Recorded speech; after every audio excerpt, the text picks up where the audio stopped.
Well, it's December again, and you know what that means, right? Yep, lots of Christians are soon going to be telling you why you shouldn't celebrate Christmas. It's a pagan holiday after all, didn't you know? It's just the Halloween of December. You know that Christmas tree in your living room? It's an altar for devil worship. And every time you bend down and put presents under it, you're bowing to the devil. Well, obviously, I'm being a little bit sarcastic, and you can probably tell that I'm not really on the anti-Christmas bandwagon. And normally I just keep my mouth shut about stuff like this, but recently I've noticed an increased hostility and dogmatism on the part of those who not only choose to abstain from Christmas festivities themselves, which is obviously their prerogative, but the thing is, a lot of these people seem to want to impose that view on the rest of us that don't share their concerns as well. Just to give you an idea of what I'm talking about, here's a few comments that came in on my Facebook page. Michelle says, quote, "We gave up anything out of Deuteronomy 18, 10 through 12. No enchantment, no magic, in parentheses, elves, Santa, reindeer, nothing whose origins are based in superstition, in parentheses, gingerbread men, nutcracker, etc., end quote. Shelley says, Jesus was not born on the 25th of December, but rather around the high holidays of Sukkot. We are also commanded not to bow down to idols like trees in Jeremiah 10, 3 through 4. It says, for the customs of the people are futile, for one cuts a tree from the forest, the work of the hands of the workmen with the axe. They decorate it with silver and gold. They fasten it with nails and hammers so that it will not topple. This represents the Christmas tree, she says. It's a pagan tradition, and here God clearly gives instructions not to follow their customs, end quote. Tina says, Christmas? How about Easter and Halloween also, the three big pagan holidays? We as Christians should not participate in such paganism because God warns us not to. We must start taking a stand and stop compromising and minimizing these ungodly practices, end quote. Denise says, quote, when you bend over to put the gifts under the tree, you are bowing to it. There is nothing in the Bible where it says to celebrate Christmas. I would suggest looking into different religions to see where it came from. Also, Jesus is not the reason for that season. He was born around or during Sukkot, which is the correct holiday, end quote. And then my favorite comment comes from Joe Turnbull, my friend, who says, elf on a shelf is demonic. That thing moving on its own is creepy. In all seriousness, it's obvious that a lot of people are deeply passionate about this issue one way or the other. You know, I actually have a good friend who is a pastor, very beloved by his congregation, who was recently ousted by the elders because he had some areas of disagreement over certain doctrines. And one of the main areas of disagreement was that these elders believed that Christians shouldn't celebrate Christmas. And the pastor actually wanted to take advantage of the Christmas holiday season to reach out to the community evangelistically. Now, just think about it. These elders were so concerned about the potential pitfalls of Christmas that they were willing not only to miss an amazing evangelistic opportunity, but to fire the senior pastor of their congregation over it. So this is a kind of dogmatism that needs a response. And so this year, in honor of the birth of our Savior, I'm here to provide a response on this episode of Daniel Kolenda, Off the Record.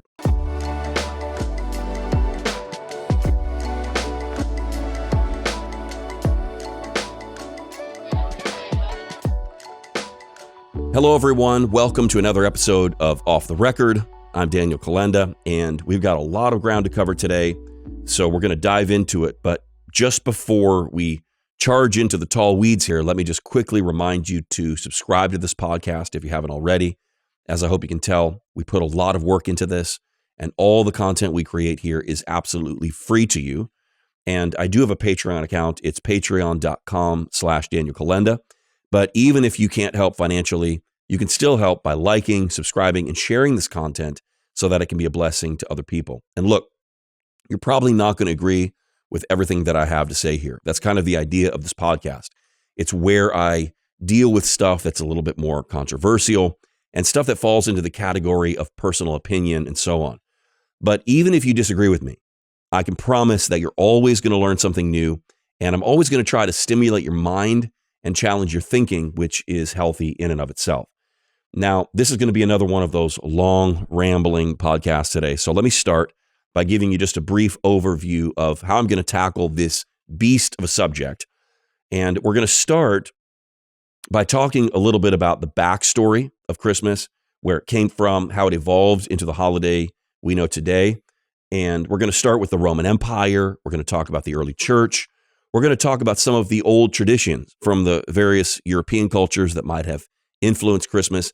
And then we're going to get into the more modern evolution of the holiday, starting around the time of the Reformation and then tracing how Christmas was celebrated in Germany and England and then America, where it really began to look like something that we would recognize today as Christmas.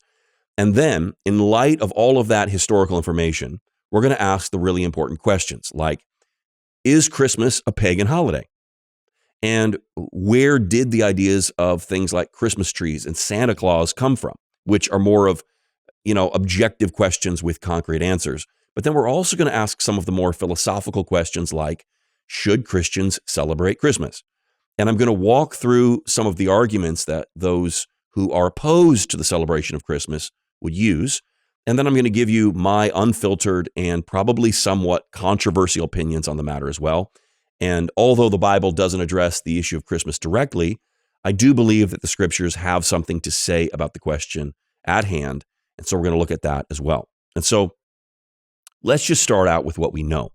Contrary to what many people believe, the holiday that we know today as Christmas was never a pagan holiday. From its inception, Christmas was always intended as a celebration of the birth of Jesus. That's a fact.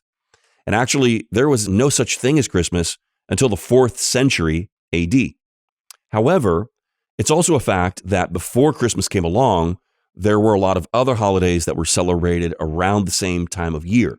Why? Well, because it is the time of the winter solstice. And the reality is that there have probably been winter solstice celebrations or rituals of some kind observed by most, if not all, cultures throughout the world and throughout human history. And we'll talk about why that is in a minute. But for the sake of our discussion today, we're not really interested in the way that maybe the Aztecs or the Chinese or the Egyptians might have celebrated their holidays, their winter celebrations, because these probably would not have influenced the Christmas traditions that we celebrate today. So what are we interested in today? Well, firstly, we want to talk about the way that winter celebrations were observed in the Roman Empire. And then we want to talk about the way that they were celebrated in the societies where Christianity first spread, because these would probably potentially have had the greatest impact on the Christmas traditions that were passed down to us. And then, again, we're going to look at some of the more modern influences later, but I want to start by looking at the winter celebrations that were used in the 4th century Roman Empire. These celebrations are the ones that took place in late December or early January, and they are the context into which Christmas was born. And there's really 4 main celebrations that we need to talk about in what they called midwinter. The first was the celebration of Saturnalia. The second was Sol Invictus. The third is the birth of Mithras, and the fourth, Kalends. And so the first holiday, Saturnalia, was an event that lasted a week from December 17th to December 23rd. And it began with a sacrifice that was offered to the agricultural sun god, Saturn. And that's the god after whom the festival was named, Saturnalia. And then there was like a big party. And man, did the Romans know how to party. This wasn't just like a day of partying or something. This was several nonstop, back-to-back days of feasts and orgies and loud street processions that were probably a lot like a modern Mardi Gras celebration, but were way more wild and perverse than anything that would be legal in public today. And one of the interesting features about Saturnalia was this tradition they had where masters and slaves reversed roles. And in the celebration, the tradition really, the masters would sometimes serve the slaves, and the slaves would be allowed to be somewhat disrespectful, even to their masters, I'm sure within reasonable limits, but still, it's fascinating to think about. And we're not going to get too much into that. We'll talk a little bit about Saturnalia later, but none of that stuff, the orgies, the processions, the perversity, the role reversals, none of that would really bear any resemblance to what the early church practiced, or even less to the modern ideas of Christmas. However, there were some similarities. I'm sure that the decorations would have been kind of familiar. I'm talking about things like laurel and holly and green trees and candles, stuff like that. There was also gift exchanges, which would have been familiar as well.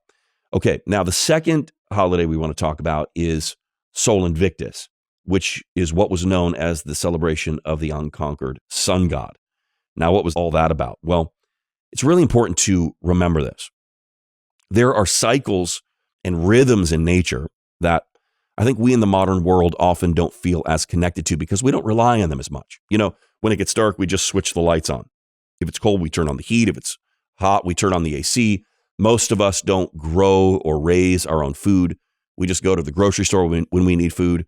We don't know or care what grows when or where. We can get strawberries or bananas or green beans or whatever all year round. We have freezers. We have global shipping distribution channels. We have genetically modified crops. We have pesticides and herbicides. We have chemically enhanced animals and plants, and the list goes on. And so again, the cycles of the natural world, for all practical purposes, mean very little to the way that most of us live our day-to-day lives. But for people in the ancient world, this was not the case at all. They had to be a lot more tuned into these rhythms of nature because they depended on them. And these annual celebrations that pop up in almost every culture and society around the world, going back to the earliest records of human history, are usually tied to these cyclical astronomical events. And one thing you'll find is that basically everyone in the ancient world had some kind of midwinter celebration around the same time. Why? Well, every year, starting in June, the days start to get shorter and shorter for 6 months. And that happens all the way up to this day, this moment that we call winter solstice, which would be the shortest day of the year. And then after that day, the days would start to lengthen again. And actually, just to be clear, I think that's only true technically in the northern hemisphere. In the southern hemisphere, the December solstice would be the longest day of the year. But either way, winter solstice is a significant astronomical event in the annual cycle of our planet. And ancient people cared about these kinds of things. They paid attention to them. And obviously, they were trying to explain them often in superstitious ways that went along with their understanding of the world. And so the Romans celebrated Sol Invictus. They celebrated the winter solstice as the rebirth of the unconquered sun. Why? Well, because the sun, which had been getting lower and lower on the horizon for months, would suddenly reverse course and start rising again in the horizon. And the days that had been shortening would start to get longer again. So that meant summer was coming and harvest was coming and everything was going to be all right again. Now, on our calendar, we use the Gregorian calendar, the December solstice happens around the 21st. But according to the calendar that the Romans were using at the time, which was the Julian calendar, winter solstice happened around December 25th, which is obviously the day when we celebrate Christmas today. And so there was also another Roman celebration that we need to talk about, which was the birth of Mithras, who is known as the god of light and truth. And this also happened on December 25th. And of course, this is not nearly as important as a holiday like Saturnalia or Sol Invictus, but I think it's probably relevant because it was a date where a birthday was celebrated and it was the 25th, which is a very important date to us.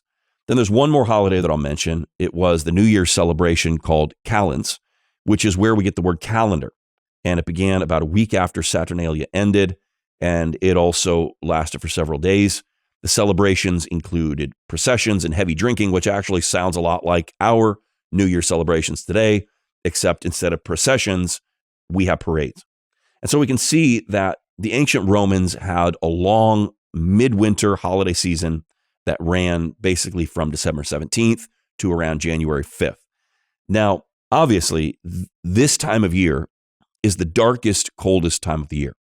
And it also happens to be when one of the most significant astronomical events of the year takes place, winter solstice. And so, really, it's not difficult to understand why this has always been a very popular time of year for holidays and celebrations. This should be very easy to understand. People wanted to band together to drown out the darkness and the cold with the warmth of a fire, with eating and drinking and laughing together. And some of the popular decorations were greenery, especially parts of evergreen trees. Now, I'm sure that plants were popular because those evergreens were alive even in the winter. And while all the other plants had died and probably wouldn't be seen again until the spring, evergreens remained green all year long. And the plants like mistletoe and holly were especially popular because not only did they stay green, they also could have fruit during the winter. Lights, usually from candles, were also precious at a time when it was so dark outside. And feasting always puts people in a good mood. So it makes sense that these would just be the obvious elements in any celebration taking place just as people are beginning to settle in for a long winter. Now, we're going to get to the birth of Christmas in a moment, but first we just need to look at a couple of other popular traditions that probably influenced our modern Christmas as well. There was an interesting Norse celebration that was observed in the ancient parts of the world that are now known as Germany and Scandinavia and Great Britain, and this celebration was called Yule. And this was instituted long before Christianity came to the region. It was celebrated in late December, and of course, the people that lived there didn't have written language at the time, so we don't really know a lot of the fine details about how they celebrated their festivals. But from what we can gather, it seems that they had this tradition where a father and a son would go out into the forest and they would bring back the largest log they could carry and they would put it in the house and they would burn it. And this was called the Yule log, and it was able to burn for several days sometimes. Now, also, there was a lot of animal sacrifices that were made during this time of year. And that's probably because they would have been rationing their grains and root vegetables and anything that grew or was seasonal. And so meat's where it was at. And so people, they sacrificed a lot of these animals to their gods, and then they feasted on the meat during Yule.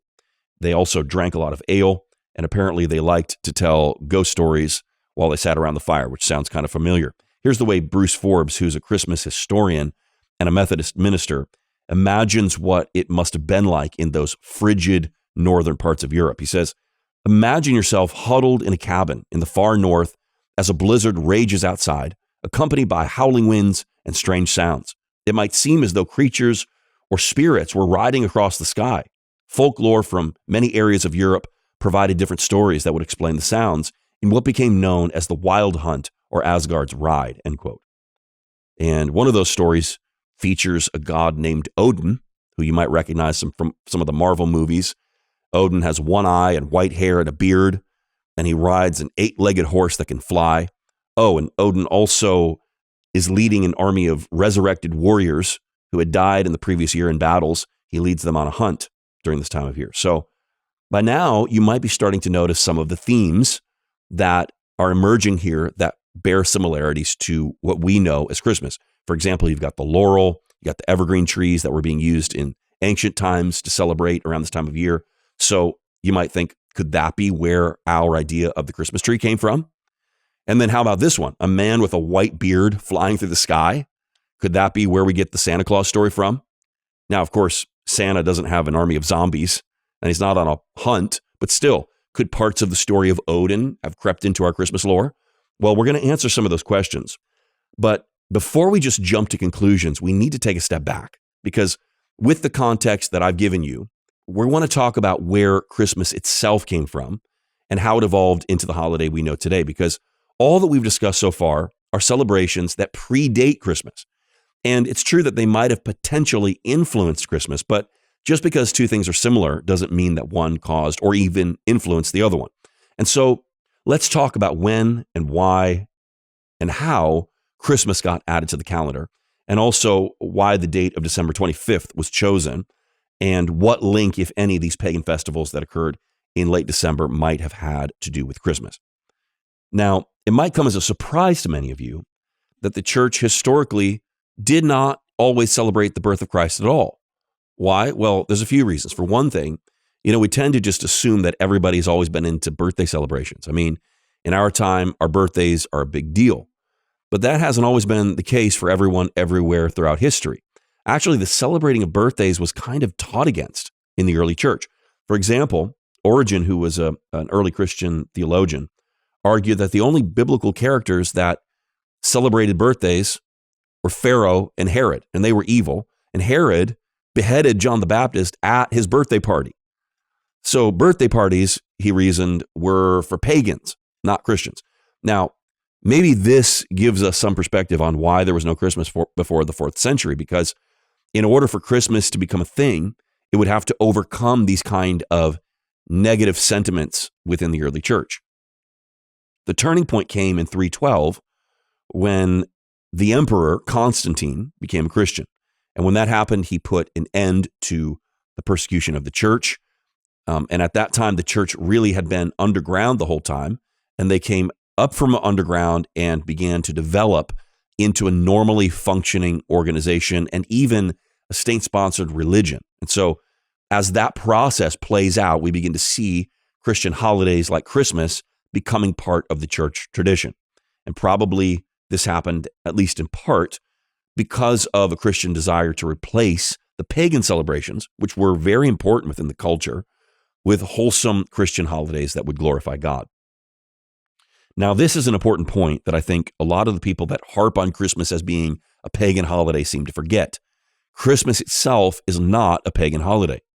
Christmas ended up replacing the pagan holidays. If it weren't for Christmas, we might still be celebrating Saturnalia or Sol Invictus, or we might still be celebrating Odin leading an army of zombies on a hunt. And so one of the beautiful things about Christmas is that the story is so powerful and so compelling that it's basically put all the other competing holidays out of business in the marketplace of the popular imagination.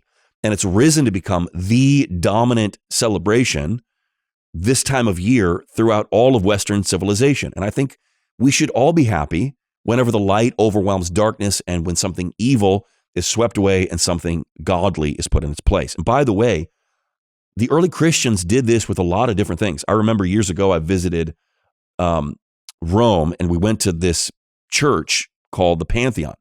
This is actually a church in Rome that in pre-Christian times was a temple to the Greek and Roman gods. But then when Christianity came along, it started taking over the Roman Empire. And what Christians did is they turned these places of pagan worship into churches. And so this was their mentality. Instead of burning those buildings to the ground, they threw out the old gods and they replaced them with symbols of Christian worship. And they used those temples as churches.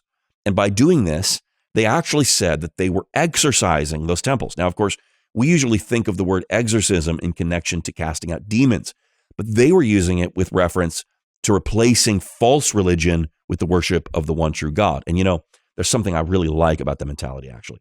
Now, there's one more possible reason that I'd like to mention that the church instituted the celebration of Christmas. And this is a little more of a theological motive, but you know, one of the most dangerous false teachings that was trying to infiltrate the church during its first 3 centuries was the heresy of Docetism, which is basically the idea that Jesus didn't really come in the flesh. And as early as the late 1st century, we already see John combating this erroneous thinking in his writings. You can read about that in 1 John 4, 2 and 3, when he says that every spirit that acknowledges that Jesus has come in the flesh is from God, but every spirit that does not acknowledge Jesus is not from God. That is the spirit of Antichrist. And notice that Christmas is a holiday that acknowledges that Jesus came in the flesh. It directly contradicts that heretical idea by celebrating Jesus coming in the flesh. So imagine how uncomfortable it must have been for those heretics every Christmas as the church was celebrating and affirming that the Word was made flesh through Christ's virgin birth. So actually, I wonder if Christmas might well be one of the very reasons that Docetism died out. Okay, so there are a number of reasons that the church decided to start celebrating Christmas. And from what I can tell, these were all good and important reasons. But the question remains, why December 25th? Because December was probably not the month that Jesus was born. Well, to be honest, the Bible doesn't tell us explicitly when Jesus was born. Of course, there's some circumstantial pieces of evidence like the fact that the shepherds were outside with their flocks, something that only happens when it's warmer outside. So that suggests that his birth was probably between March and November. I've also heard a pretty compelling case that Jesus might have been born during the Feast of Sukkot, which would be in our September-October timeframe. But that's not really relevant here. The real question we're talking about today is, why did the church decide to celebrate Christmas in December? And there's 2 significant documents that give us clues about this. One tells us that in the 3rd century, there was a guy named Sextus Julius Africanus who picked December 25th as the date. Now, previously, some had theorized that Jesus was born on March 25th because that was the accepted date of creation. And remember, they were using the Julian calendar at the time. And according to that calendar, the spring equinox occurred on March 25th, not March 20th, which is the date it is on our calendar.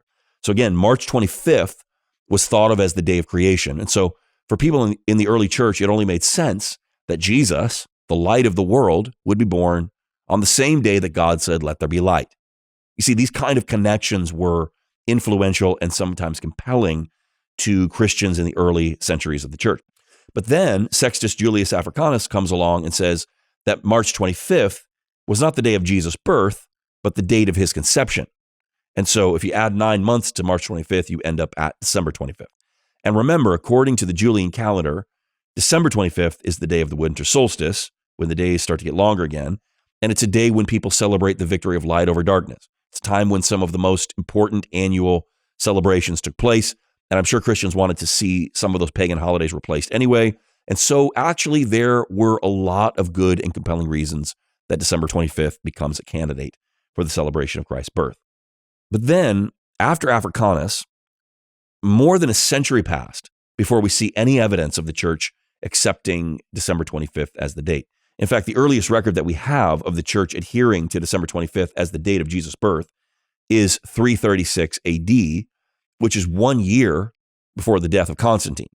But interestingly, this document already assumes that date as a fact, which means that the church had already believed this way for some time. So it looks like sometime between the middle of the 3rd and the early part of the 4th century, the church adopted December 25th as the date of Jesus' birth.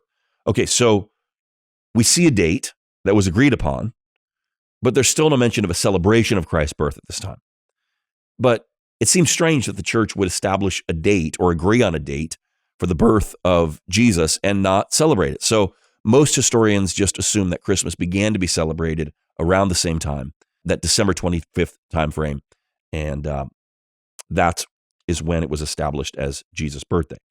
So a lot of people post podcasts and do documentaries. You can find this all over the internet, where they assume that the only reason the church chose December 25th for Christmas is because it wanted to compete with Saturnalia. It wanted to provide, a godly alternative to a pagan holiday. For example, when Forbes lists the reasons why the church decided on December 25th, the first one says, quote, "Christmas was started to compete with rival Roman religions," end quote. Now, this is one possible explanation, but obviously it's not that simple. First, there's no evidence at all that I'm aware of that December 25th was chosen because of any pagan holidays. That's just an assumption. And like I'm showing you, even if it was a factor, we have documented evidence that there were other good reasons as well that have nothing to do with paganism and nothing to do with any pagan religions for the reason why we celebrate Christmas on December 25th. Forbes says that it was Emperor Constantine's attempt to provide a holiday to rival those of the pagans so they would be willing to become Christians. But that's just pure speculation. We don't have any documentation that Constantine used Christmas for this purpose whatsoever. In fact, we don't even know for sure that Constantine was emperor when the church decided on that date for Christmas. If any circumstantial evidence could be presented in favor of Christmas being intentionally placed among the pagan winter holidays, it would just be that Christmas absorbed some of the popular traditions associated with those pagan holidays, especially associating with Saturnalia. But that shouldn't be surprising that some of the popular traditions remained part of the celebration in a culture where those traditions were deeply ingrained. I mean, look, I love Christmas trees. I don't worship them. They have no pagan connection in my mind whatsoever. But I like the lights and I like the smell of pine. It conjures warm, happy, sentimental memories and feelings. That's what traditions do. And provided these aren't evil or demonic in and of themselves, why shouldn't we be free to enjoy them? In our gospel crusades in Africa, one of the things we do each week is that we burn witchcraft paraphernalia that people bring after they become Christians. And these are usually things that are given to people by the witch doctors, like fetishes and charms and amulets that are either worn on the body or hung on the home to ward off evil spirits or grant protection or blessing or something. Sometimes they'll also bring idols or objects that are part of their animistic worship practices. There could be rocks or pieces of wood, a root, a stump, all kinds of things that they believed that some spirit lived in. And sometimes they also bring like books or other instruments that have been used or are intended to be used in various witchcraft rituals. And we burn these things. And we do this according to the example that you find in Acts 19, where it says that in Ephesus, after the people became Christians, the ones that practiced magic arts brought their books and burned them in front of everybody. I remember one time there was a white European journalist that accused us of destroying the culture of the locals. And I remember some of the African pastors that we were with were highly offended by that. They said, this is not our culture. This is witchcraft. And then Ryder Bonke was there, and he responded by saying something like, we respect culture, but we don't respect the devil.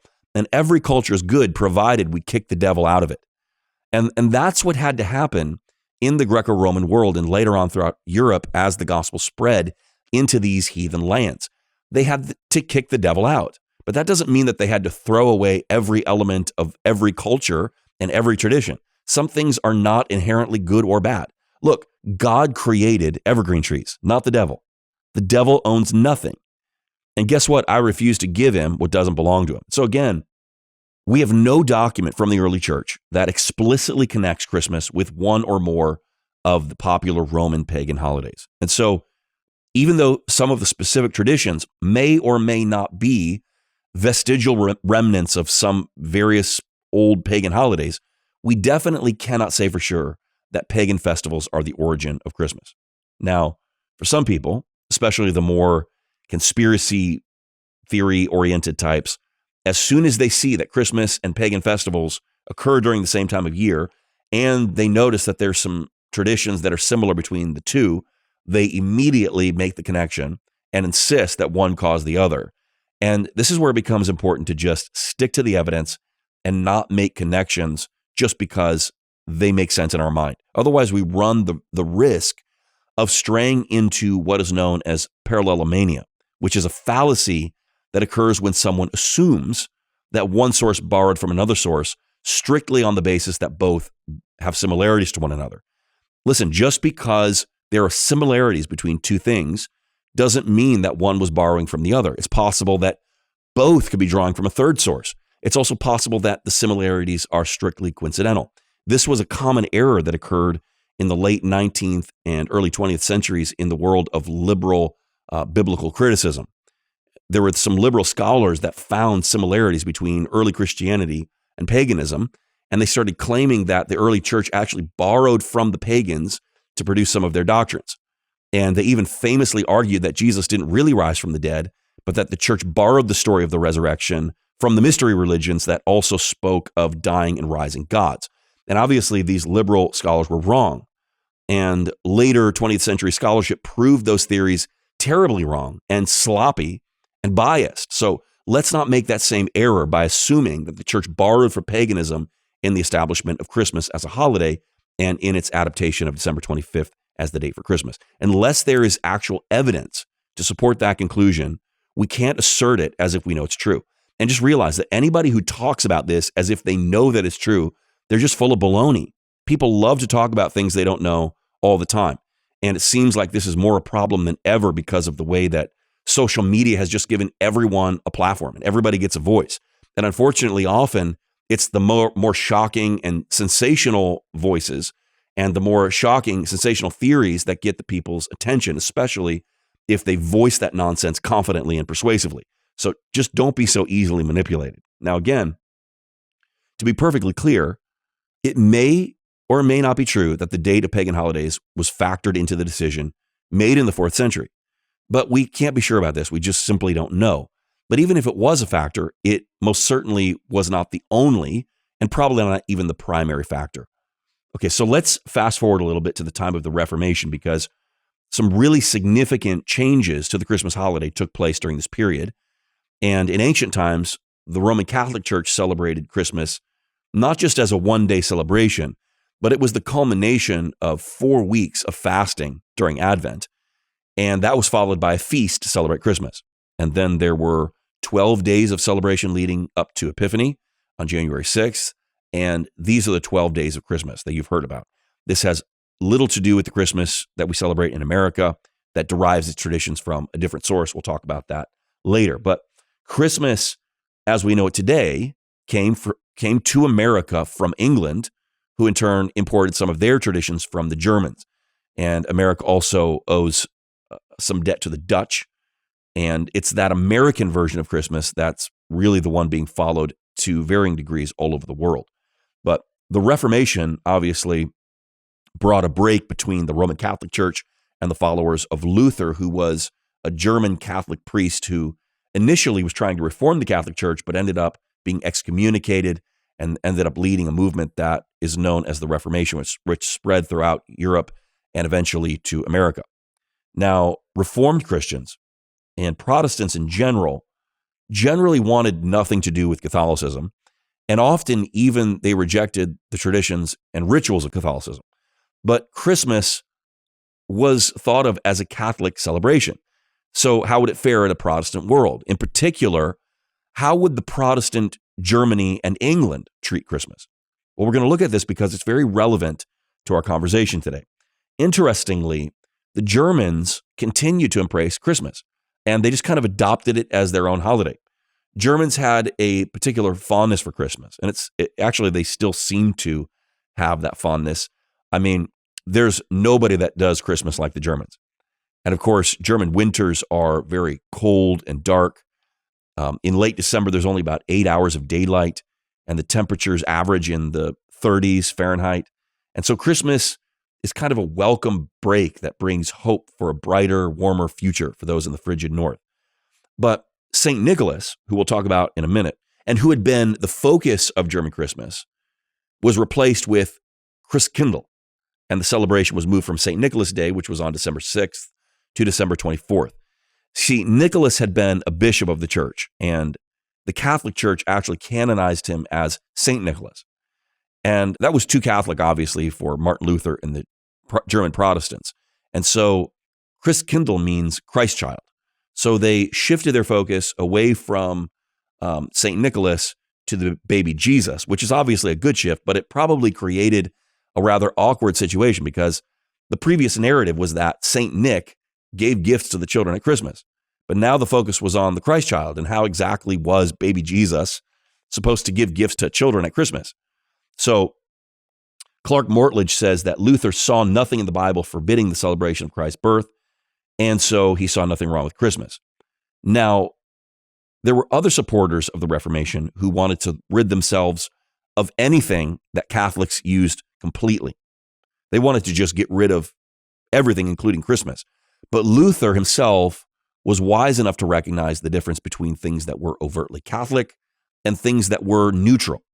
So even if the Catholic Church was using things like candles and choral music, those were not thought of as Catholic just because they were used in the Mass. So Luther had no problem using them in the churches or in Christmas celebrations. And in fact, Luther is even credited with the idea of popularizing the Christmas tree and putting candles on Christmas trees. Okay, so the next thing we need to talk about briefly is Christmas in England. And Christmas in England was not actually a very Christian holiday. Originally, it was called Christ's Mass, or a Mass in celebration of Christ. But obviously, that was too Catholic for post-Reformation England. And keep in mind, we're talking here about the 17th century. And Christmas at this time included many of the activities that we talked about that were passed down from ancient Saturnalia celebrations in Rome. For example, remember that whole role reversal thing? Well, that had evolved into a tradition where employees would become the boss in the place that they worked in. Even within the church, acolytes or like layman assistants would take their turn serving as a bishop in the church. And again, keep in mind that although this is part of the history of Christmas, these celebrations were very different. It wasn't just Christmas Day back then. It was called Christmas Tide or 12-tide, which lasted for 12 days, which ran from December 24th to January 5th. This is what that song, the 12 Days of Christmas is all about. Let me just read this little excerpt from BritishFoodHistory.com. It says, quote, 12th night on the 5th day of January is on the last day of Christmas Tide, and was once the party highlight of the 12-day-long festival. In fact, the 12th night used to be the big day where gifts would be exchanged, and folk would make much merriment, very aware of the austere months ahead of them. All of this, including the cake, has moved to Christmas Day, of course. The focal part of the 12th night side table was the elaborately decorated 12th cake, essentially a rich fruitcake containing brandy, covered in a layer of rock-hard royal icing, the top groaning under the weight of sugar figures and other intricate sculptures and piping. Inside each 12th cake, a large dried bean or pea would be baked. On the big day, those who discovered them would be proclaimed king or queen for the rest of the day, end quote. And that lucky peasant that got the bean in his or her piece of cake was appointed as what they would call king of the bean or lord of the misrule. And they would be basically the master of ceremonies for the mayhem that followed. Now, this is obviously something that came straight from Saturnalia, where the idea of lord of the misrule or the king of Saturnalia was somebody who was selected from the lower classes every year to rule the proceedings of their Saturnalia celebrations. And basically anything that person commanded had to be followed, even if it was degrading or immoral. But interestingly, both Saturnalia and Yule included some kind of a sharing of wealth. And in England, a variation of this practice took place. Actually, sometimes it was taken to extremes. Peasants would pound on the doors of rich people, and the homeowners had to share the best of what they had with the visitors. And in some cases, if the homeowners were unwilling to participate, the peasants refused to leave until they got what they came for. There's a couple lines in that Christmas song, "We Wish You All a Merry Christmas," that probably don't make sense to modern ears, but you'll understand it in this context. Remember, it says, "Oh, bring us some figgy pudding, and we won't go until we get some." Those words refer to the practice I'm talking about here. And sometimes those people really meant it. They were not going to go until they got their figgy pudding or whatever it is they wanted, even threatening violence if they continued to be refused. And so the partying that happened at that time included drinking, feasting, partying in the street. And, there was a lot of immorality and indecency that went along with it. There's a historian named Stephen Nissenbaum that says that until the late 1800s, quote, Christmas in old-time England was really a carnival, end quote.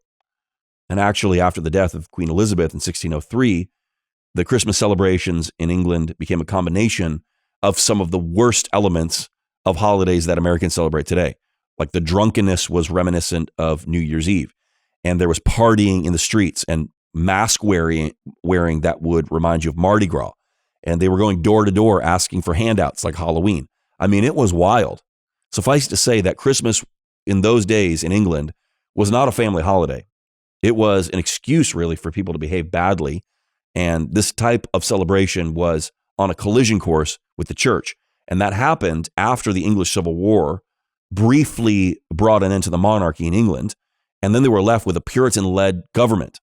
Now, obviously, the Puritans were pretty, Puritan.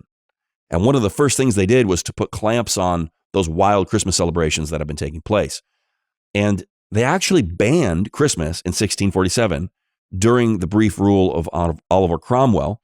And of course, there's a bit of political nuance here that we have a hard time fully appreciating today, because it wasn't just the bad behavior that the Puritans hated. They also opposed Christmas because of its connections to Catholicism. And actually, here's a quote from a sample of a public notice that was used to give this announcement. It says, quote, "The observation of Christmas having been deemed a sacrilege, the exchanging of gifts and greetings, dressing in fine clothes, feasting, and similar satanical practices are hereby forbidden, with the offender liable to a fine of 5 shillings, end quote. I bet you didn't know that feasting and wearing nice clothes was satanic, did you? Man, those Puritans, I think most of us would agree that they probably went a little bit too far in their tyrannical legalism. In fact, they were so uptight, they even banned the making of Christmas pudding. But people are people, and the ones that wanted their pudding found a loophole in the law, and they just imported it from France. So then, recognizing the loophole in the law, the Puritans proceeded to ban not just the making of Christmas pudding, but the very eating of Christmas pudding itself became a crime. So the people just responded by eating mince pie instead. And then 5 years later, Cromwell dies, and the monarchy returns. And with the return of the monarch came the return of Christmas as well. So I guess the moral of the story is don't put Puritans in charge of the government. Okay, so now we're going to shift gears again, and we're going to talk about Christmas in early America. And of course, most of the people that lived in America came here from Europe, and most of the European immigration took place in the 1800s. And the same is true of most of our Christian traditions. Most of them began in Europe in the 1800s. Christmas didn't come over to us on the Mayflower. In fact, it took 2 centuries before Christmas really took hold in America. And a lot of people don't realize this. Christmas was not always a major holiday in America, and at times it was actually very unpopular. Remember, the majority of the settlers that came over on the Mayflower were Puritans. And we've already seen how the Puritans felt about Christmas. So it shouldn't be difficult to understand that the Massachusetts Bay Colony didn't have a very high view of Christmas in the 17th and 18th centuries. There's a Wikipedia article that talks about this. And it says, quote, "The Puritan calendar was one of the most leisure-less ever adopted by mankind." And that's really true. Most calendars in Europe over the last 2,000 years have had an average of something like 240 working days per year. But the Puritan calendar had 300 working days per year. So that leaves 65 days off in a whole year. Now listen, there's 52 weeks in a year. So even if they just had Saturday and Sunday off, that would have been 104 days a year. They got 65 days off a year. So yeah, these were not the most leisurely people, and they weren't big on partying. In fact, even their days off were kind of the opposite of parties. They were like basically Sabbath days and fasts and other solemn occasions. But it's no surprise at all that they would suppress and even ban a holiday known for rowdiness and bad behavior. So at one point, like I said, they actually made Christmas illegal in America, just like the Puritans had done in England. And then came the Revolutionary War, which caused Americans to distance themselves from Christmas even further because, again, it was being viewed as a British holiday. So to celebrate Christmas wasn't necessarily treason, but you might have had some explaining to do. The American government, for its part, frowned upon Christmas so vehemently that they actually refused to give people the day off. The holiday was removed from the calendar, and in 1789, Congress sat in session on Christmas Day and continued to do so for the next 67 years. But by the early 1800s, things started to change. People were yearning for holidays that they could enjoy. And this was the time period when Christmas really grew in popularity in America. In fact, by the early 1800s, even the Church of the Puritans was calling for the observance of Christmas in its churches. And the stage was set for a complete reinvention of Christmas. And this is really where it begins to take on its current form. In the 19th century, Christmas would make a transition from a carousing holiday for adults into a family celebration featuring children. It became a heartwarming season that lasted for more than a month, one that people would crave all year until it finally arrived. And several figures in America's past played a very important role in producing the Christmas that we know today. For example, have you seen any of the different versions of the movie called A Christmas Carol? You know, that one written by Charles Dickens about the guy named Ebenezer Scrooge? Well, that story is actually a very important part of the evolution of our modern Christmas. Because you have to understand that when Dickens wrote that back in 1843, Christmas at that time was not a popular holiday yet. In fact, most businesses at that time stayed open on Christmas Day. So Dickens wasn't writing about Christmas as it was. He was writing about it as he wanted it to be. And he kind of helped to create a vision for a kind of Christmas holiday that would become, the Hallmark movie version that we love today. If you remember early in the story, Scrooge is complaining about feeling pressured to give his employee Bob, Cratchit or Hatchet or something, the day off. And remember, Scrooge says that he felt like giving him the day off was a kind of robbery. Now, we watch that today in the movie and everybody's like, man, Scrooge is a heartless old codger. But that's really because we're seeing the story through modern eyes. Back then, Scrooge's attitude about Christmas didn't make him the anti-Christmas poster boy. It's actually how a lot of factory owners at the time really felt.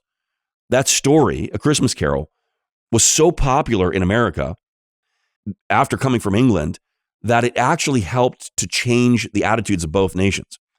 And another really influential author in the evolution of Christmas was Washington Irving, who was America's most popular author in the first half of the 19th century. And actually, he's probably the one that did the most to make Christmas the family-friendly holiday that we know today. He wrote about Christmas as a time of joy. He described it as a family holiday with people inviting the poor to their homes. And actually, he's one of the primary reasons why Santa Claus became attached to the American holiday, because he wrote about that aspect of Christmas a lot.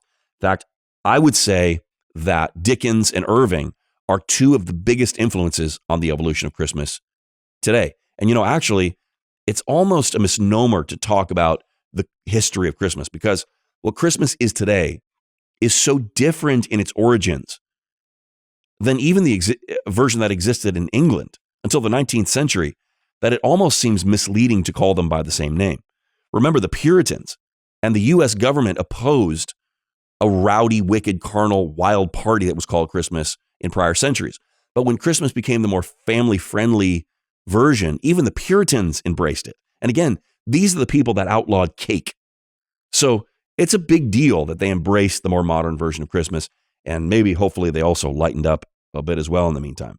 But what about the various traditions that are attached to the holiday, like Christmas trees and gift giving and holly, and especially Santa Claus? Because it's these specific traditions where a lot of Christians get hung up because they're worried that somehow participating in them might be participating in pagan practices. So let's just look at these for a minute. We're going to talk about Santa Claus now. So I'm just warning you, if you've got kids listening that you don't want to hear this, or some spoilers are going to happen. Probably nothing is more closely connected to Christmas than the idea of Santa Claus traveling the world on Christmas Eve and putting presents under every tree. And that current image of Santa Claus as a hefty man with a white beard who climbs down chimneys really comes from the 19th century. But the origin story dates all the way back to the 4th century to an obscure bishop by the name of Nicholas. Nicholas was born in the town of Patara in the part of the world that's Turkey today, and he was a bishop in the coastal town not far away from his birth called Myra. He attended the Council of Nicaea in 325, but he didn't play a very significant role there, and that's about all we know about his life for certain. But he was also well known for being a kind and generous man, so much so that there are actually 5 popes that were named after him.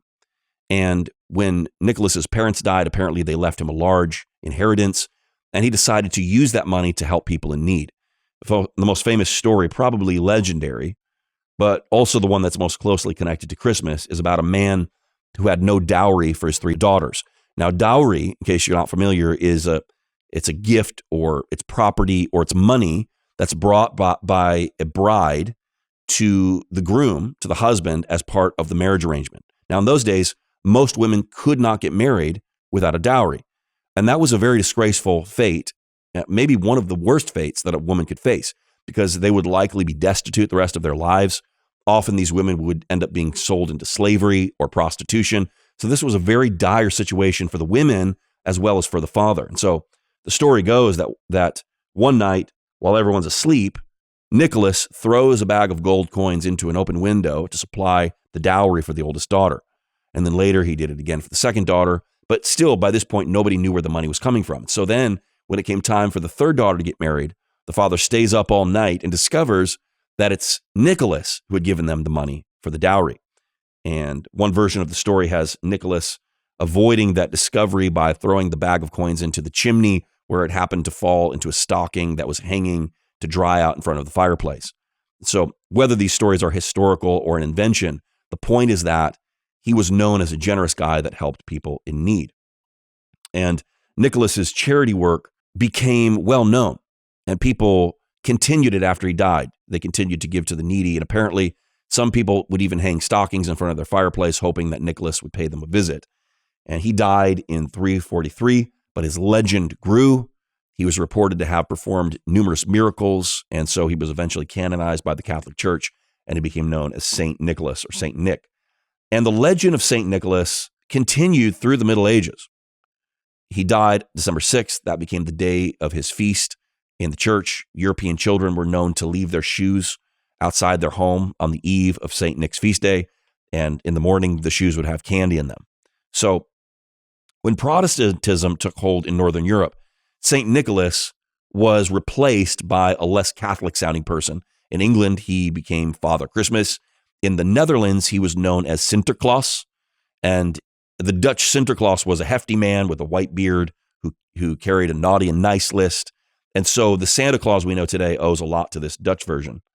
In Germany and Austria, the legend changed. Like we talked about, Martin Luther wanted to shift people's attention from Catholic saints and onto Jesus. And so he moved the night of gift giving from December 5th to Christmas Eve, where St. Nick was replaced by the Christ child, which in German is Christkindl.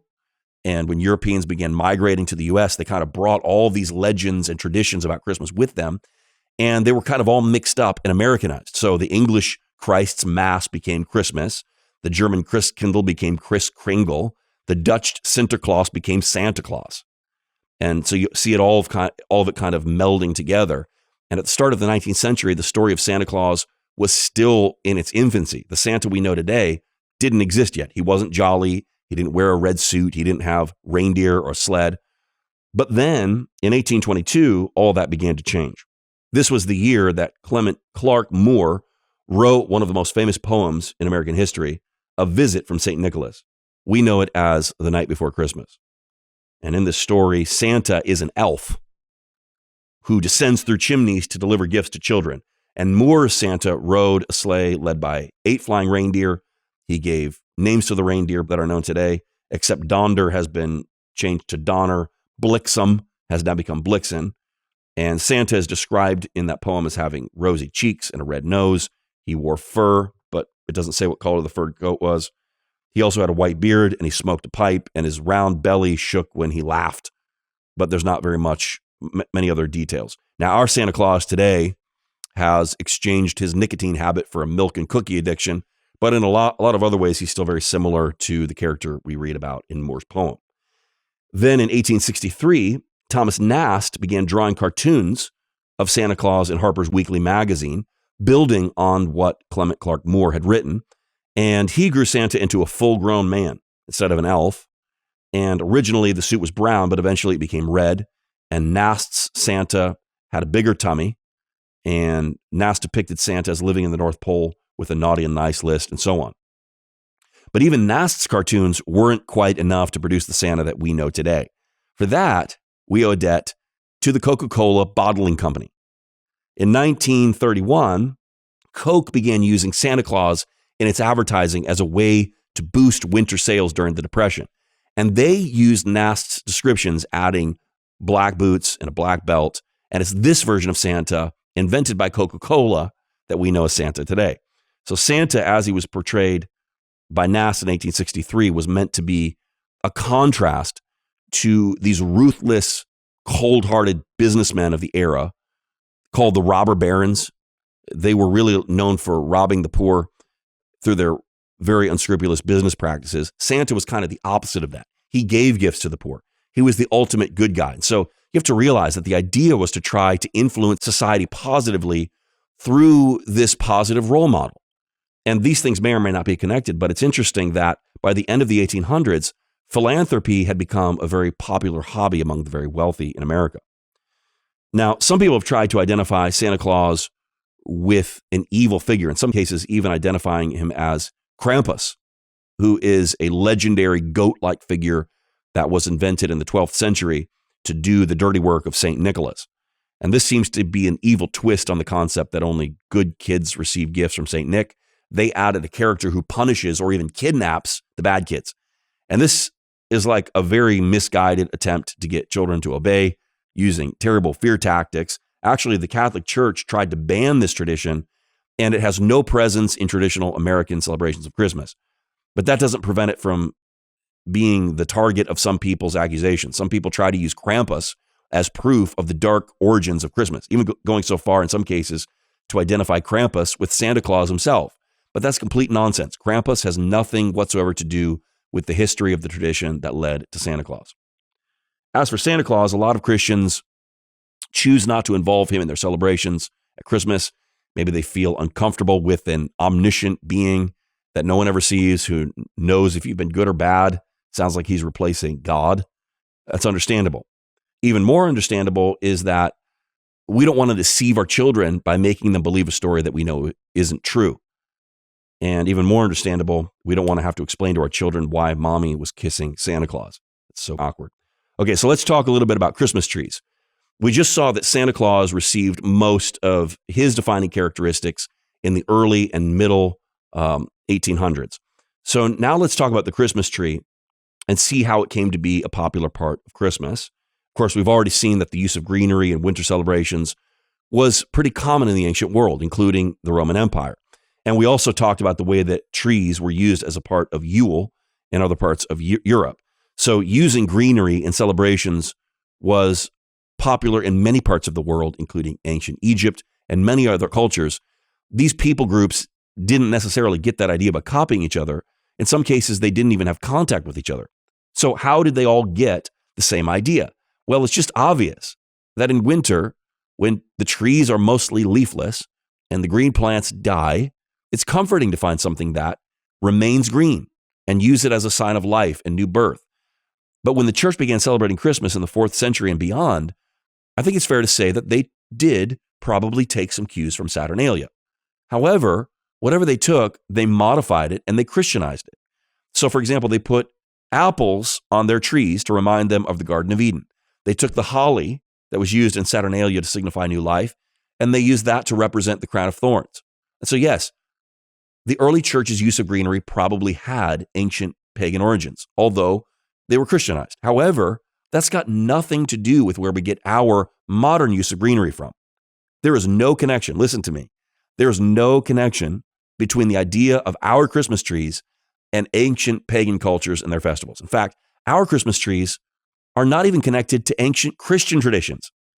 For the source of our Christmas tree, we have to move forward to the late Middle Ages and the early modern world. In the Middle Ages, there was a celebration that took place on December 24th called Adam and Eve Day. And there were these things called paradise plays that were very popular in Europe. And Luther loved to use these plays that told the story of Adam and Eve to set the stage for the story of the birth of Christ. These plays featured what was called a paradise tree. And as early as the 14th century, people started setting up these paradise trees indoors. The paradise tree that was used on December 24th ended up becoming the Christmas tree that we use on Christmas Day. The earliest modern example of a Christmas tree dates back to 1510 in Latvia, and then in France not long after that. In 1561, Christmas trees were so popular in one particular French region that was still traditionally German at the time, that an ordinance actually had to be passed restricting families to one tree only. They wanted multiple trees in their house, and the government told them no. So Christmas trees in France were decorated with apples, with foil and nuts, and other things. And in the 1500s, we also have records of the Christmas tree popping up in parts of Germany. Eventually, the Christmas tree would be connected more to Germany than any other place in the world. And for a long time, it was thought that Christmas trees were a Lutheran thing. That's another way of saying they were a Protestant thing. Catholics used nativity scenes for Christmas. Protestants used Christmas trees. It wasn't until the 1800s that the Christmas tree became popular in England and then in America. In the middle of the 18th century, King George III married a German woman by the name of Charlotte, and she brought the Christmas tree to England with her. But even at that time, it didn't become popular. Few Christmas trees also appeared in America during the colonial days, but it didn't spread as a trend at that time either. The tradition of placing a Christmas tree in your home at Christmas time didn't actually become popular until 1840, when Queen Victoria married Prince Albert, who brought a Christmas tree from Germany with him to display in his new home at Windsor Palace in London. And then within a decade, every home in England almost sported a Christmas tree. And then after that, America followed suit as well. And the Christmas tree grew in popularity throughout the 19th century and into the 20th.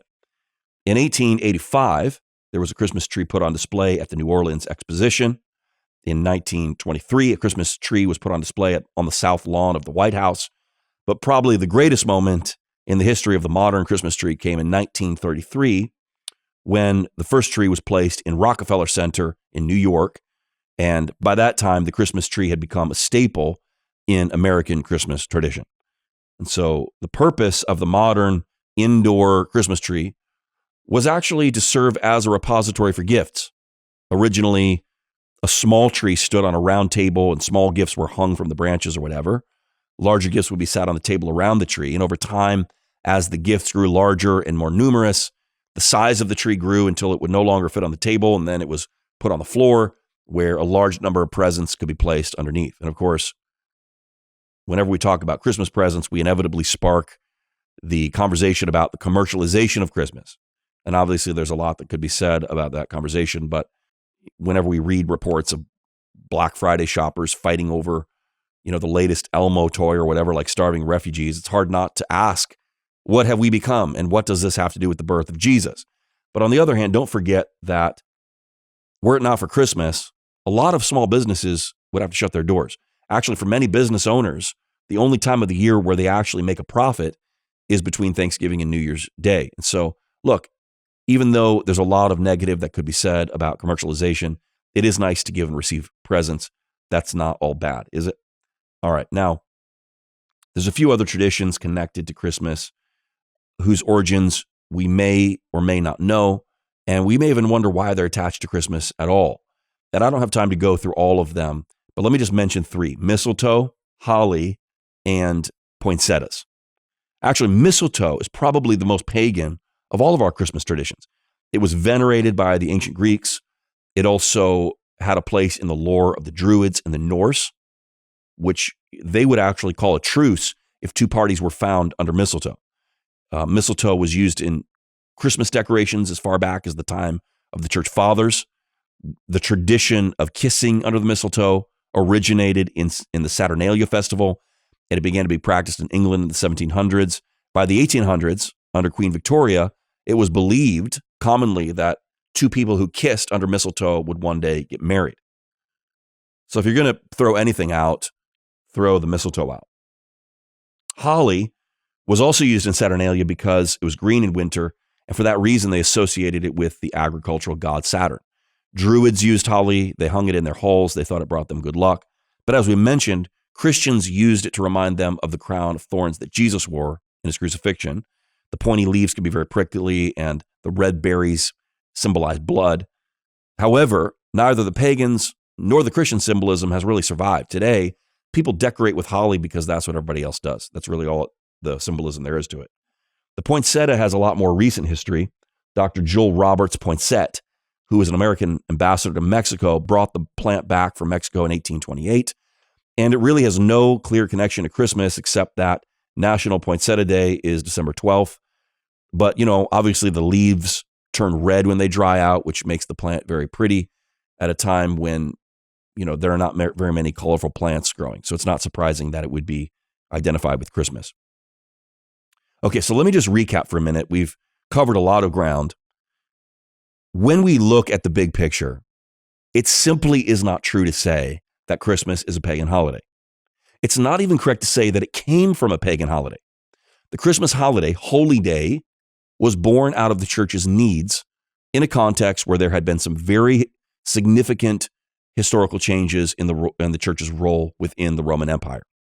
If the church adopted some of the pagan practices in the creation of Christmas, they removed anything objectionable and sometimes even Christianized the tradition. So they made sure that Jesus was the center of attention, and then our Christmas traditions are even further removed from the paganism of those traditions that the early Christians might have used. And honestly, we don't do any of the things that we do at Christmas to honor paganism. We do them out of either just sheer tradition or to intentionally honor Christ. But just for the sake of argument, let me take a whole different approach for a moment. What if we assume that the church actually did create Christmas in order to provide competition to the pagan festivals? Would that be wrong? Would it be appropriate to boycott Christmas if we knew for a fact that it was created as a substitute for a pagan holiday? I don't think so, and here's why. First, we've already seen that the church embraces similar celebrations today that were created for exactly the same reason. For example, have you ever taken your kids to a harvest festival or a trunk or treat party on October 31st? The church has created lots of different ways to give children a great experience without taking part in the unsavory parts of Halloween.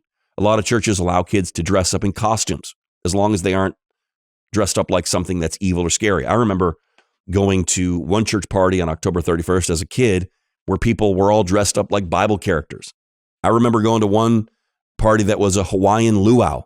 And looking back, I'm like, man, that was a lot of fun. Actually, way better than just going door to door asking for candy. And by the way, at our Halloween substitutes, kids are usually allowed to collect candy. We eat pumpkin pie. We do other things that aren't evil inherently.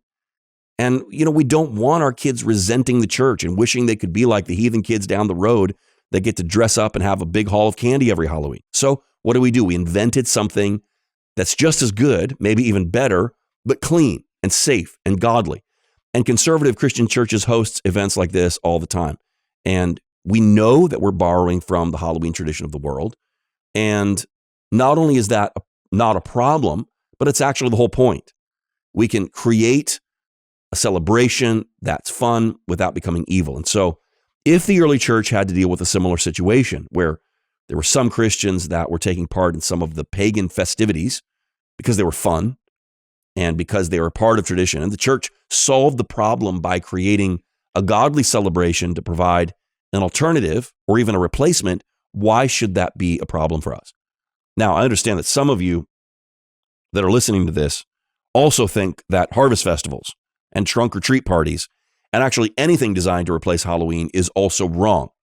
And I understand that perspective, although I think it's an extremely hard position to defend in a way that's rationally consistent.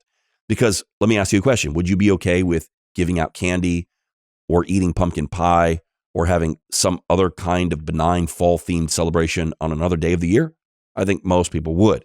And would you be okay with having a prayer meeting on October 31st instead of celebrating Halloween? I think most people would. So what exactly is the argument? That Halloween can only be replaced with an activity that's extremely spiritual? Well, that seems a bit arbitrary and subjective. So unless you just want to keep your children from getting access to too much sugar, which is, fair enough, the only consistent moral argument against those celebrations that replace Halloween would be the idea that we shouldn't be acknowledging an evil holiday at all. But even that's filled with dilemmas, because if you won't do something on Halloween that you would do any other day of the year, like a harvest festival, then even your dogmatic abstinence is a kind of tacit acknowledgement of the holiday. You would be observing Halloween by doing nothing. And if you think doing nothing isn't a way of acknowledging something, just remember that is precisely the way that the Jews observe the Sabbath day. They do nothing. And besides, in order to be persuasive, you'd have to be able to show why replacing an evil celebration with a good one is fundamentally wrong. And then to be consistent, you'd have to make sure that you don't do this in any other area of your life. So I hope you aren't watching good movies instead of bad ones. I hope you aren't listening to good music instead of bad music. I hope you don't use any euphemisms in your vocabulary like shoot or darn that are intended as replacements for 4-letter curse words. I mean, even really conservative folks will play Uno instead of poker, stuff like that. Even the ones who don't celebrate Christmas will usually do something else to replace Christmas itself. So just think about the layers of irony. You can die on the hill if you want to, but it seems like a real waste of energy to me. We need to keep our focus on things that are important and not get shaken up and unsettled by stuff that really doesn't matter. If you're concerned that something pagan might invade your life if you celebrate Christmas, let me just ask you, what would be the door that lets the enemy in? Is it choosing to worship Jesus instead of the sun god? Is it the turkey or the mashed potatoes? I mean, look, the Brits have Christmas pudding. That's pretty frightening. But other than that and the fruitcake, I'm not seeing where the devil's going to get in. Now, one thing's for sure. There's nothing Christians are doing during Christmas that is intended to observe pagan traditions or open the door for the demonic. So the question is, could we be unintentionally doing something that God is not pleased with, or even inadvertently opening a door to the demonic? And I think probably the most common reason that some people are concerned is that they think if something has an evil root, then demons can be attached to everything that grows from it. And so they reason that if Christmas derives from a pagan festival, then maybe demons can access the lives of those who celebrate Christmas. Let's just explore that reasoning a little bit. I heard about this preacher from Africa who came and spoke at the church of one of my friends. And this preacher was talking about how there's this group in his country that had turned frogs into cult idols. And this group, they decorated everything with frogs. They incorporated frogs into their demonic rituals and their worship, and they They decorated with frogs. Everything was based on frogs. And so this preacher told his congregation in America that they need to get rid of everything that they owned that had frogs on it. Pendants, necklaces, posters, bookends, anything with frogs depicted on them had to be thrown out. Sorry, Kermit. Now, obviously, the people in my friend's church recognize this as a bit of an overreaction. Now, in that preacher's hometown, maybe it would be a good idea for Christians to stay away from frog decorations and stuff, because those frog decorations would be seen in that context to be associating those Christians with that occult group. But frogs don't automatically become evil all over the world just because some one group in one locality uses them in their demonic worship. God made frogs, and they're not inherently evil, and nothing the devil does can make them evil. What might be evil is the way that some people are using them. Listen, Satanists read the Bible backwards as part of their mockery of Christianity. What's more, cults and many heretical groups all over the world use the Bible as a primary source for their blasphemy. So should we stop reading the Bible because Satanists and cults decided to use it? Obviously, that's ridiculous. The truth is this: the devil owns nothing. He didn't create anything that exists. He is nothing but a fraud. And if you're a believer, he has no power over you except what you give him. And honestly, we need to stop being so superstitious and emotional when approaching these spiritual things. Proverbs 26:2 says, like a fluttering sparrow or a darting swallow, an undeserved curse will not land on its intended victim. You know, I deal with this a lot in Africa. There is a pervasive mentality within certain groups because of the worldview that they've grown up with in particular cultures that's been shaped by voodoo and witchcraft and tribal beliefs, that these people are worried that a curse can just be put on them. And they are like helpless victims. People say, well, I stepped on these pieces of glass that somebody put a curse on, and now I'm cursed. Or this person paid a witch doctor to curse me, and now I'm sick. Now, you want to talk about pagan influence. That kind of superstitious thinking is far more pagan than a Christmas tree. Some of you are so worried about the devil that you're insulting the grace of God. Now, if you're not a believer, you probably should be concerned because you have no source of spiritual protection. But if you're a Christian and you're washed in the blood of Jesus and your life is hidden in Christ, you don't need to be looking for demons under every rock and worrying about everything cursing you. And if you're going to live that superstitious way, I ask you, where will you draw the line? Are you going to start staying home on Sunday because the name of the week comes from sun worship? Are you going to stay home on Monday because it comes from moon worship? And by the way, the same is true for all of the other days of the week and the names of some of the months as well. March is named for Mars, the god of war. May is named for the goddess Maya. June is named for the goddess Juno, and it goes on and on. I'll bet virtually every piece of money you've ever touched has been used for some kind of nefarious activity: drugs, prostitution, gambling, fraud, theft. So what are you going to do? You're going to be cursed every time you touch a dollar or a quarter? I'll bet many of the items that you have in your home are made by companies that are godless and even anti-Christ. So are they going to curse you as well? I mean, it's just a terrible way to think and a very mentally unhealthy way to live your life. And by the way, a lot of times I think it's just a cop-out.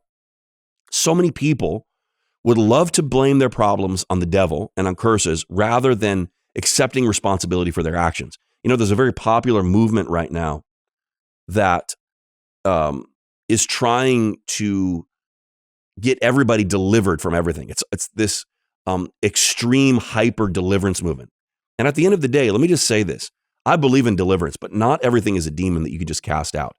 And I think that a lot of parts of this deliverance movement are going to end very badly because honestly, I believe it's going to result in deep mental illness for a lot of people.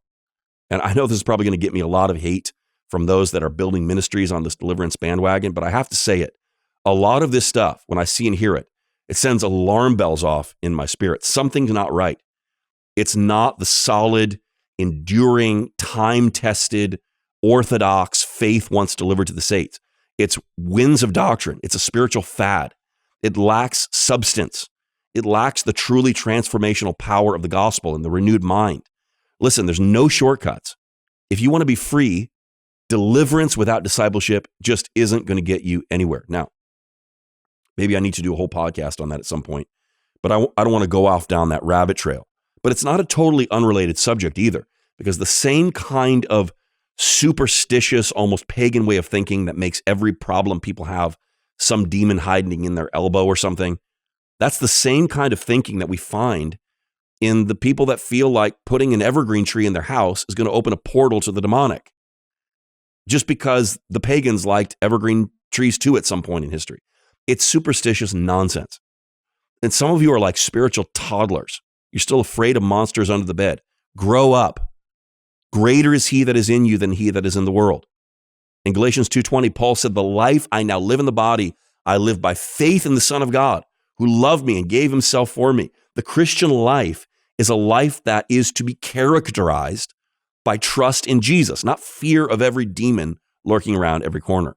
I remember one time in Africa, there was a group of witch doctors that tried to curse Evangelist Bonnke in order to stop one of our crusades in Africa. And Reinhardt said when he woke up in the morning, he pulled back the curtain of his hotel room and he was shocked to see that those witch doctors were walking around the hotel completely naked. And they had been walking around that hotel room pronouncing curses on him all night long. Now, what do you think Evangelist Bonnke did? Did he send out an emergency email to all of our partners around the world saying, please pray for us right now, we're in big trouble?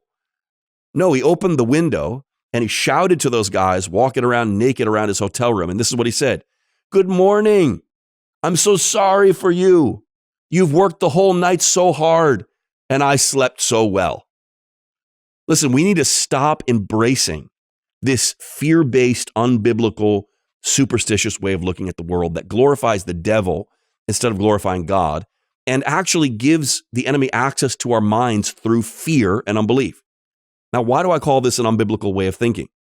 Well, I think we see a good example of how to deal with this pagan superstition in the book of 1 Corinthians. Corinth, remember, was a Gentile region, and it was steeped in some really horrible pagan false religion. And one of the big questions in that church was whether or not it was okay to eat meat that had been sacrificed to an idol. Now, I know this is really hard for modern Westerners to relate to, but I want you to just pause for a moment and try to put yourself into the shoes of one of these first century Gentile Christians in Corinth, where temples to Apollo and Zeus and Athena and many others dotted the landscape. Idols and shrines were everywhere. And by the way, most of these Christians would have been recent converts who used to worship in those pagan temples, and they used to worship those pagan deities. And now you have to imagine they've become a Christian and they've come to realize that those pagan religions are demonic to the core and that those temples are filled with demons, and those people sacrificing and worshiping those false gods are actually entering into covenant with demon spirits. Now someone puts a delicious piece of meat in front of you that comes from an animal that had been sacrificed to one of those idols. Don't you think that even now, in our sophisticated modern time, don't you think that would give you just a little bit of pause? I mean, if a Christmas tree concerns you, imagine eating meat sacrificed to an idol in a demonic ritual in a pagan temple. And how does Paul answer this? Does he say, oh, stay away from that meat, it's cursed. It's going to let demons have access to your life? Actually, it's very informative. He says this in 1 Corinthians 8:4. He says, we know that an idol is nothing at all in the world and that there is no God but one. Now remember, Paul is not coming from that pagan Gentile background. He's a Jew who has grown up studying the scriptures and whose way of thinking is going to be a very biblical way of thinking, far more biblical than the way those Gentile Corinthians would have thought. And by the way, Paul is also the guy that wrote 2/3 of your New Testament. So again, this is a biblical way of thinking. Paul basically says, how can a lifeless idol, an inanimate object, render anything unclean that God has cleansed? As Leon Morris puts it, quote, what difference can it make if meat has been offered to a non-existent deity, end quote. You know, it's kind of a silly concern when you think about it. It's like being concerned about stepping on a crack or looking into a broken mirror. These are just superstitions that don't belong in a Christian worldview. But then Paul does issue a caveat. He says in verse 7, but not everyone possesses this knowledge. In other words, although there's nothing wrong with eating meat that was sacrificed to an idol, people still should be careful not to eat it if it's going to be a stumbling block to another believer. Now, what is the stumbling block that Paul's concerned about? Well, when Paul teaches in Romans 14:23, he says that whatever is not of faith is sin. In other words, if someone is acting in a way that doesn't originate and proceed from faith, if they're doing something with doubt, if they're violating their conscience in some way, that is a sin. It doesn't matter what the act. I know a Christian that had a conviction about eating ice cream. And he would tell people when he ate ice cream, he felt convicted in his conscience. Turns out he was basically addicted to ice cream, and he would eat like a carton of it every night before bed. And he really felt like the Lord convicted him and told him to completely stop eating ice cream. Now, there's obviously nothing inherently wrong or sinful about ice cream. But if your conscience is convicting you and you violate the voice of that conscience, then you are sinning. To him that knoweth to do right and doeth it not, to him it is sin. All right. So what's more, if I know that you have a conviction about eating ice cream, and then I take you to Dairy Queen to try to convince you to eat ice cream anyway, that would be wrong for me. Why? Because I would be trying to get you to violate your conscience, which would be a sin for you. And this might just be a good place to mention this. In the context of Christmas, if your conscience is convicting you about celebrating some aspect of Christmas, please don't do it. If you feel convicted in your conscience about having a Christmas tree in your house, please don't put one in your house. Many Christians have very specific convictions about the way they handle the Santa Claus issue with their kids. Whatever you do, please don't violate your conscience. And this podcast, by the way, is not an attempt for me to persuade you to violate your conscience. What I'm trying to do is to help you to realize that if you have a conviction about Christmas, that's a personal matter. It's not something you need to be crusading about. And there's some of you that have heard some things from some of these very vocal anti-Christmas folks, and you might be genuinely confused and concerned. I don't want you to come under bondage because of someone's superstitious misunderstanding. And again, if having a Christmas tree in your house would violate your conscience, don't buy one. But if you're avoiding Christmas trees because you were taught that Christmas is a pagan holiday, you can relax. Okay? It's not true. Now, I think that I should return to 1 Corinthians for just a second, because it wouldn't be right to talk about what Paul says in chapter 8 without mentioning his clarification a couple chapters later, because in 1 Corinthians 10, Paul tells the Corinthians to flee from idolatry, and then he clarifies that although those idols are nothing but inanimate objects, there are, in reality, demon spirits operating behind those idols. And if a person partakes in those rituals willingly, they're communing with demons. And that is dangerous and wrong. And so see the distinction Paul's making. Yes, he's saying, feel free to eat meat. Just don't knowingly and willingly participate in a pagan ritual. Now, keep in mind that most of the people in the lower classes at that time, in Corinth, in the Roman Empire, only ate meat on the high holidays. And a lot of that meat had come from pagan temples. And many of the Christians in Corinth had been eating meals like that throughout their lives. So Paul does not tell them, now that you're a Christian, you can't eat meat anymore because eating is connected with idolatry and paganism. No, actually, he tells them to adopt basically a don't ask, don't tell policy. So if the meat at such a meal has been offered to an idol, so what? Just don't ask any questions. Eat it. It's not polite to talk with your mouth full anyway. But if the host tells you that the meat was offered to an idol, at that point, you should refuse it. But even then, it's not because there's anything wrong with the meat. It's just because you want to send the right message to the host, and you want to make sure you don't put a stumbling block in the way of one of your brothers and sisters in the Lord. And certainly don't go to pagan temples and don't take part in their feasts and take part in their pagan rituals. Because if you're a willing participant in those pagan rituals, then you are choosing to take part in the table of demons. So, as long as we don't make unbelievers think that we partake in pagan sacrifices, and as long as we don't embolden Christians to act in a way that's contrary to their conscience, we're free to eat whatever we want, even if it's been offered to an idol. Think about this. If meat that was offered to a pagan god is not tainted and can be eaten by Christians, it becomes difficult to argue that the celebration of Jesus is somehow inherently evil because of its alleged tenuous, unproven connections with a pagan festival. If anyone worships a false god during Christmas, then yes, that's evil. If they set up idols and bow to them, then we have a problem. If they partake in activities that the Bible calls sinful, then they need to repent. If they're willingly participating in some pagan religious ritual, that's dangerous. If they're trying to persuade a believer to violate his or her conscience, that's wrong. As long as your celebration of Christmas doesn't fall into one of those categories, feel free to paraphrase 1 Corinthians 8:4. To the one who regards it as unclean, to that person it's unclean. And to the one who regards it as clean, to that person it's clean.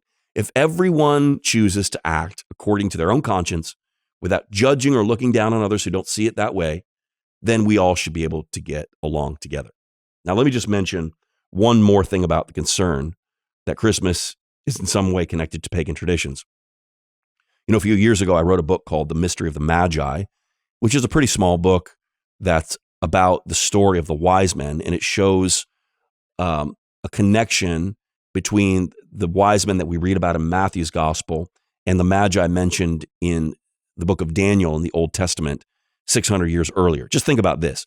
These wise men that traveled from the east to worship Jesus were Gentiles, probably from Persia, who were part of a tradition that was not only decidedly heathen, but it was an order of pagan astrologers and diviners and fortune tellers and men steeped in false religion and dark arts. And yet, they were able to see from hundreds of miles away what Israel's religious leaders couldn't see right under their noses. Let me just read a little excerpt here from the book. And again, this is called The Mystery of the Magi. Quote, "The story of the Magi communicates another striking truth. God delights to use the most unlikely people and unexpected situations to accomplish his purpose. He breaks every human convention and protocol. He sent his son not as a conquering warrior, but as a helpless baby. He was not born to a princess living in a palace, but to a peasant virgin in a barn. His birth was not attended by royal emissaries, but by shepherds. He was not honored by the spiritual leaders and scholars of his own people, but by pagan astrologers from the Gentile world.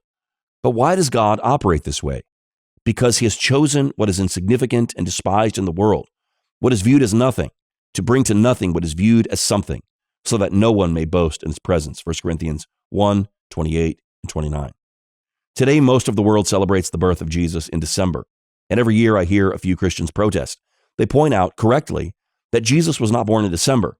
Then they draw the historical connection between that date and ancient pagan winter celebrations. But I will tell you why this does not bother me. If we really celebrate Christ's birth during a time once used as a pagan holiday, that actually seems to fit the narrative of Christ's birth quite appropriately. God will use the most unusual things and people to bring glory to his son. Nothing about the birth of Jesus fits convention or traditional dogmas. After all, would mainstream religion have predicted that Gentile pagan astrologers would be among the first to worship the King of the Jews and the Son of the Most High God? The Magi of Matthew's gospel may not have been the natural candidates for our nativity scenes, but they were the natural candidates in God's.